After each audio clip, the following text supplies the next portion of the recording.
আসসালামু আলাইকুম ওয়া রাহমাতুল্লাহি ওয়া বারাকাতু। এখন অগ্রহায়ণ মাস, শীত এসে গেছে। গ্রামে গঞ্জে অনেক শীত, আর এই শীতের সময় অনেকে প্রাণী অস্থির। তাদের জন্য কাঁথা, বালিশ, শীত গরম জিনিসের অভাব। গরিবদেরকে আপনারা লক্ষ্য রাখুন।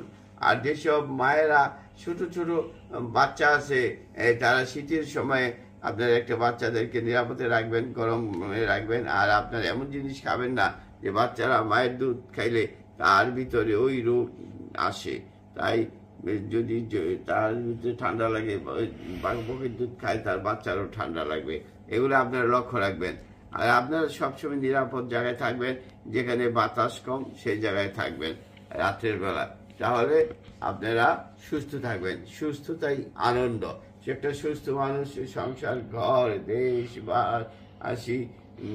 জগৎ সংসারের জন্য সে আনন্দ, সে একটা নিয়ামত।